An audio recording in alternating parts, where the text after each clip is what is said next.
are going to head into our miniature maze here. But it's more just a big U shape, not exactly a maze. Has anyone ever been to Chicago and gone to the Art Institute of Chicago? No. Oh, awesome, good. So at that museum, you can actually see architectural room boxes that are in fine scale miniature. They're called the Thorn Rooms, and they're actually kind of the grandmother of the fine scale miniature movement. So everything you see here, if you've gone to the Nelson Atkins and seen the two-dimensional paintings, these are like three-dimensional architectural rooms. They all have their own atmosphere and feel to them. Some of them are made during different times of the day, so you can see that the light is a little bit different in some of them. So there's amazing detail in these art pieces.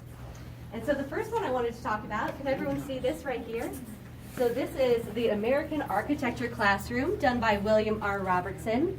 So this is circa 1901 that he's taking all of its inspiration from. So if you look at there, he's actually made all of the stools, all of the desks, all of the tools as well, those architectural tools. You can even see a blueprint maker in the very back there, so it actually works and you can actually make tiny little blueprints from there. If everyone looks up at the ceiling, can you see tiny little water sprinklers? Yeah. Excellent. So actually those water sprinklers, William R. Robertson found the patent for water sprinklers at that time and made them historically accurate. Wow. And if you pumped water through them, they would actually spurt little water out. So Cool. I know, it's pretty amazing. So again, 100% I can see the pipe. functional. Yeah. Any observations about this room or questions you have so far? I see there's a dark room. Yeah, absolutely. Right. Yeah, absolutely. And there's this weird, I think, sunlight visor thing. Uh-huh. So it's like little glass maybe. Yeah. So the question is the tools that he made to do the, to actually build this room. So a lot of specialized tools.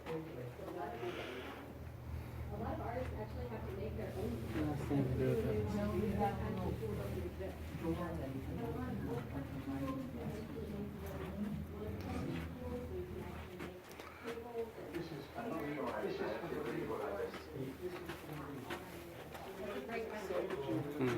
Yeah, absolutely, yeah. Well, great, everyone. So we'll continue on and kind of gather around in this area here. Talk about a couple more pieces. Yeah, we're going to talk about that one. Yeah, it's pretty amazing. Must be a pain. All right, so I wanted to talk about this architectural room that you're seeing here. This is an Art Deco jewelry store. So it's done by several different artists, so it's an assemblage. But the main artists who did actually the room there are Kevin Mulvaney and Susie Rogers. Maria Jose Santos did the figures that you're seeing there, which is kind of unusual for a fine scale miniature piece of art to have figures in it. Usually that's a choice that the artists make not to have figures, because you can kind of envision your own self in there if there's not another person in the room. You can see there, so there they are buying jewelry. All those jewels are actual real jewels as well. Wow. Set into that jewelry, yes. Yeah, so if you were a 1/12 scale person, you could actually put on those jewels and wear them. I Yeah. imagine these are still somewhat expensive. They do, yeah. So the question is, how much are these pieces in the museum worth? Yeah. So we like to say that they're priceless.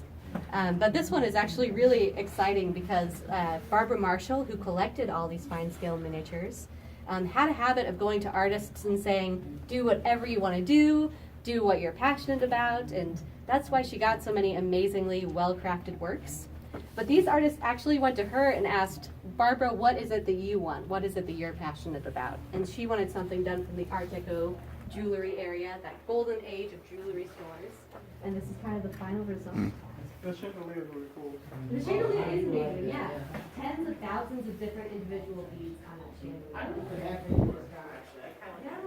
And if you look at the very back, you can even see a car waiting to us a couple away. Oh yeah, I didn't even notice Yeah, that. the car's pretty amazing. I thought that was our reflection or something. Right? I know. Do these actually get made here, or do you have to like transport them in somehow? That's another great question. Yeah, so a lot of times artists have their own studios and they work on them, and our collection team helps install these and get them all set up, and they install all the lights individually on them as well. So yeah, so a lot of times artists have their own studios, and then if we acquire a piece, it gets transported here.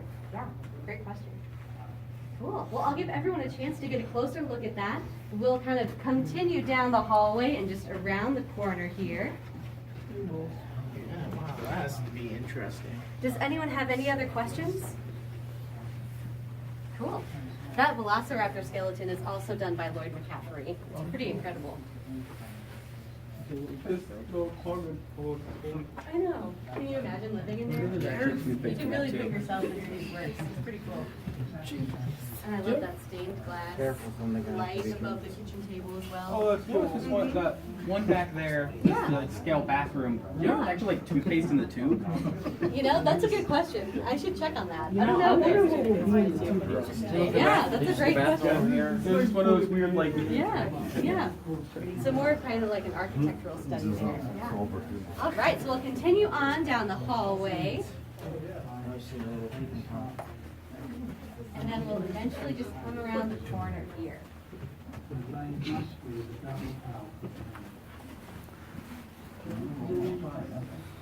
Yeah, exactly right. Yeah.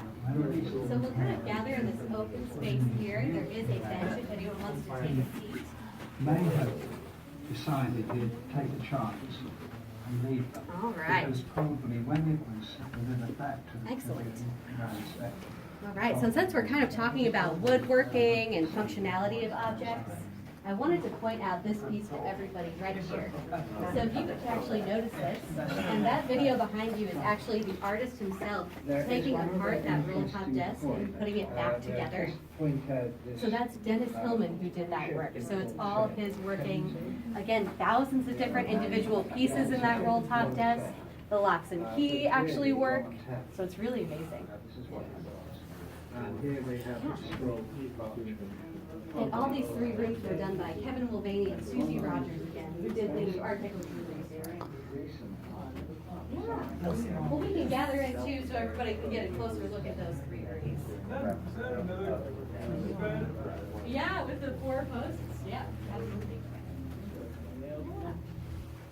Does anyone have any questions? Observations? You know, we get that question a lot. I need to ask the artists about that. I imagine that they're not individual books, but I could be wrong. They could be individual books. I don't think so many kangaroos. Yeah, it's a good observation. Yeah. Alright. Okay, excellent. Well, we'll kind of round the corner here and continue on.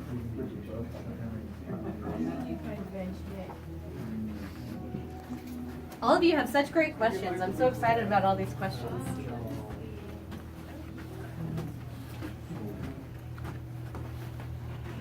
All right, so we'll stop just right here for a second once everybody gathers. Dave.